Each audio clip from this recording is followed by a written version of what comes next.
Attorney, that is of record, ah? Yes, Pwede Your Honor. kitang singilin sa susunod kung hindi. It's also on record during our negotiations, Your Honor, if it will appease the committee. Magbi-meet halfway po tayo na hindi yung nabubulaga tayong lahat, kagaya po ng sinasabi natin, naririnig natin sa ating mga congressmen na nagsasalita kanina, aminado tayo na there was an emergency na kinailangan gampanan ng ating mga halal sa bayan. Subalit, hindi nangangahulugan yon na isang option lang ang ating gagawin. Isa lang ang ating pakikinggan. Alam po ninyo, ang asawa ko po'y namatay dahil sa sa pandemic. So alam ko yung suffering, mga nilalagay nyo dyan ng mga litrato. She died during the pandemic because of COVID. And she did not receive any vaccine kasi ayaw pa niya nung una eh. So she had a choice. Di ba?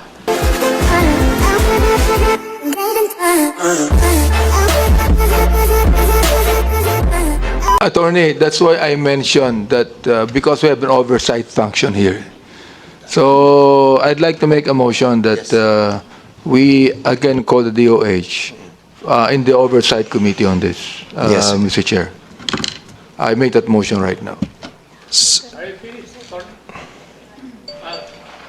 Let me give my point of view, Attorney, to your question. Kasi galing ako sa militar at saka uniform service eh. You know, we accept the fact that it was an emergency situation. Tama po ba? Or you do not accept it? Yes, sir. You accept it. And in an emergency situation, there has to be a decision.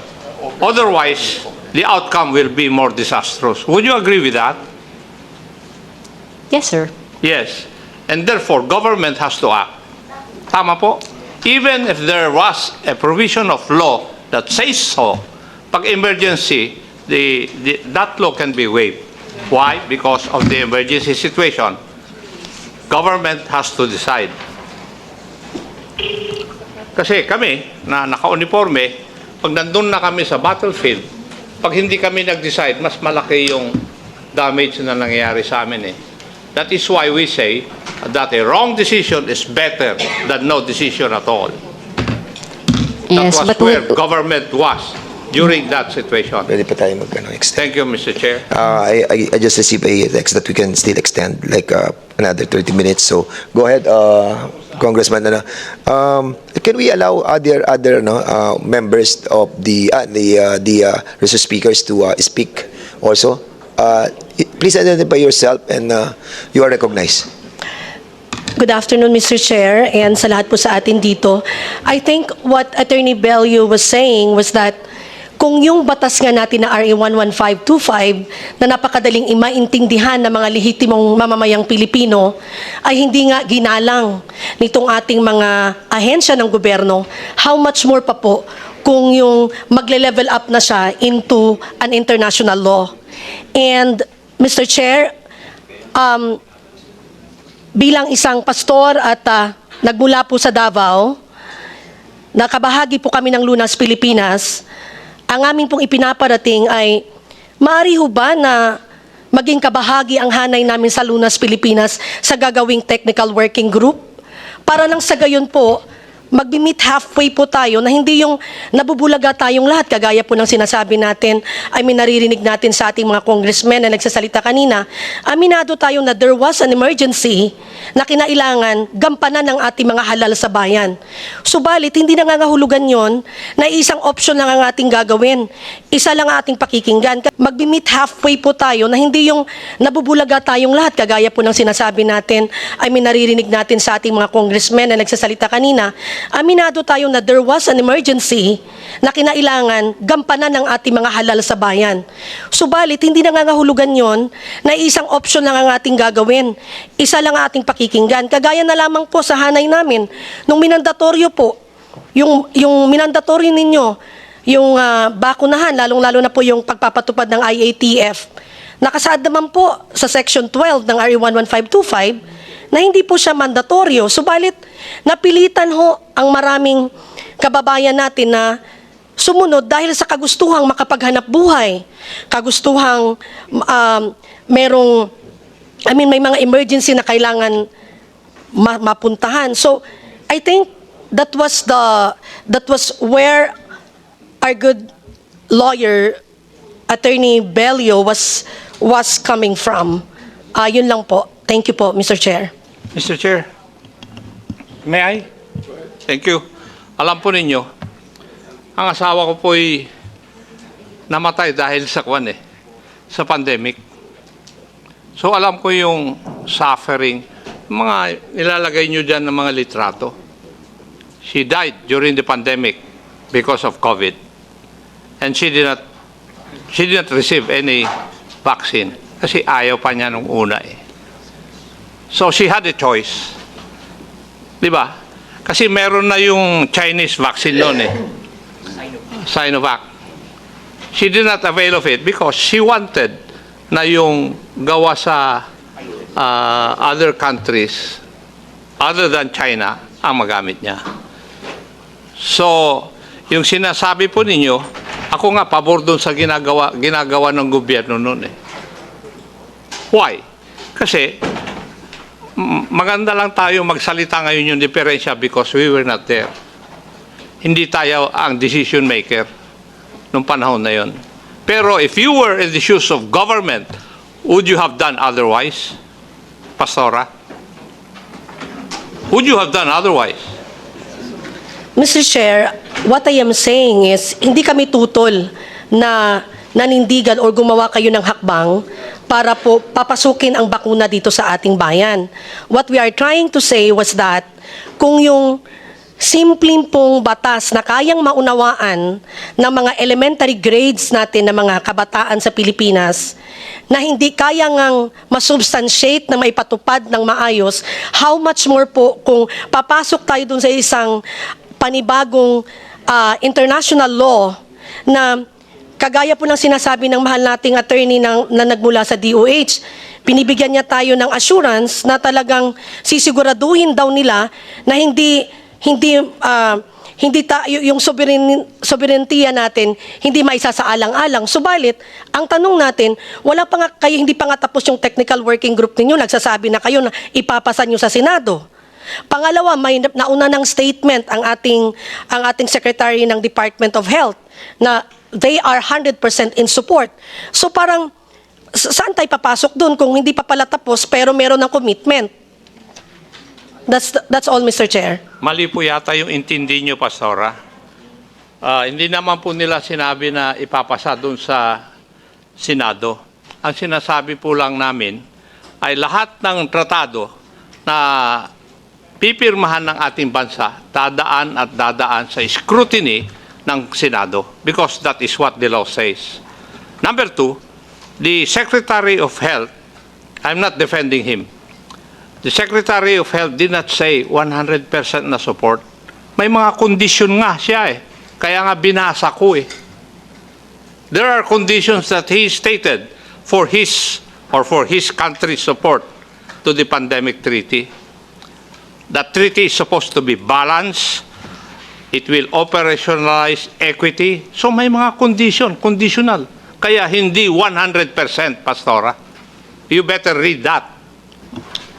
I stand corrected, Mr. Chair, but that's what I understand during the exchange of conversation. The statement of the Secretary of DOH during the World Health Assembly.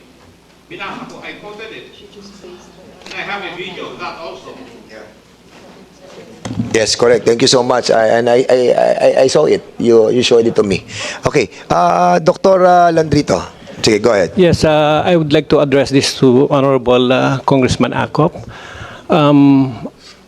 As far as we were saying we were in an emergency, right?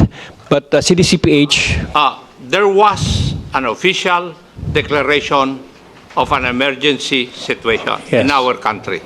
yes, as early as August 2020, CDCPH has been asking for an audience with the OH because we were proposing for a different treatment protocol for prevention and treatment. They never gave us. They gave us the chance. We were in a Zoom meeting with Dr. Duque in June 15, 2021. So many months have passed. But our experience from that time on that span of time, we were able to save hundreds of thousands of lives using our protocol. And I would say it is highly probable and possible that your wife could still be alive today if she received the treatment that we were proposing. Personally, I was spearheading the distribution of ivermectin, which was proven Doctor, to be. let me cut Yes. you there. Yes. My wife had a choice. I'm telling you that. Katabi ko siya sa pagtulog eh. I know better my wife than you do. Yes. po. Di ba? Yes, She had a choice. Pwede siyang magpabakuna. Pero she chose differently. So wag nyo nang sisihin siya. And I'm not blaming her. I'm blaming what I'm pertaining to was the treatment, not the vaccine. We were proposing, and they were demonizing our proposal. 5 times they gave advisories, the DOH, I mean, that ivermectin was not good, was not to be used by the doctors. When in fact those who used it anyway. I read that. Yeah. I read all We're saved. the debates about your protocol. I read that also. The truth is, DOH never heard it. It's fortunate that you heard it, but they never heard. They gave us a chance only on June 15. And you know what they said after we proposed it? Yes, we will do it, of course. But we will have to wait for the clinical trial. And they did the clinical trial January 2022. And only just in incipient stage, just 2 weeks, they stopped the trial. So nothing Doctor, I happened. cannot answer you because I was not a member of the IATF. Maybe we should wait for the presence of Dr. Duque, who was then the Secretary of the Department of Health and a member of the IATF. So what I'm saying, sir, here is we could have made a big difference. You were saying, were you doing what were you doing during the pandemic? This is what we've been doing, and that is what we have accomplished. Doctor, kasi ako, hindsight is the perfect science.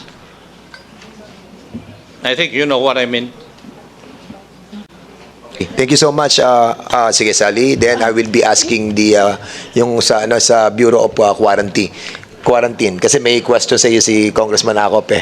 I will be asking you. Okay. Thank Sally you. Clark. Yeah, I would just like to put on record that in terms of adverse reaction reporting systems, there are known underreporting factors. The international underreporting factor in the US is known to be 40 to 100 times. The underreporting factor in the Philippines will definitely be very much higher, which means that our adverse reporting system did not capture most of the deaths and most of the injuries. And yet by the 4th of April in 2021, 1 month after vaccine rollout, there were already 28,000 reports of adverse reactions and 45 reports of deaths. Thank you. So what is clear ay talagang meron yung mga excess deaths, no? And thank you for that, no? And siguro we have to update sa PSA. Andiyan din ang PSA, no? Andiyan ang PSA, no? So after quarantine, ay sa Bureau of Quarantine, kasi nag-issue kayo ng high alert eh. Sinasabi ni Congressman Acop during that time, kapag high alert, meron silang pinagbabasihan. Yung representative mo na pinadala dito, the last time, ang sabi niyang basis niya, hindi yung mga merong flirt virus, kundi yung sinabi ng WHO. Doon siya nag-rely. So, tell us, yung bang naging basis niyo to issue a high alert situation on flirt virus? Good afternoon, Your Honor. Actually, our basis in issuing that advisory, the heightened alert, this advisory was really intended for our station chief and the frontliners of the Bureau of Quarantine. And it was based mainly on the news of the increased cases internationally, especially Singapore. They reported about 25,000 new cases of the new variant of COVID. This was based on our international surveillance section in the Bureau of Quarantine. So the data came from that section. So aside from the 25,000 reported new cases in Singapore, we are receiving about more than 17 flights a day from Singapore, and about 4,000 to 5,000 travelers from Singapore entering the Philippines daily. So that made us issue that advisory just to alert our station chief and our yung ating manpower sa ating frontliners. Okay. Just to enhance and strengthen. So yun ang naging the basis ninyo, yung mga cases Yes. outside our country. Since kayo is a Bureau of Quarantine, Yeah. yung pagpasok dito ng mga tao natin, so you issued a high alert situation where it created some fear among our countrymen. Di ba? Nag-create to eh. Correct? And that's the reason why we ask, no, not me, but Congressman Acop, ask you, your representative, what is the basis of the high alert? And it is all based on what is happening outside our country. Okay, Yeah, now I got correct. it. Congressman Acop, please.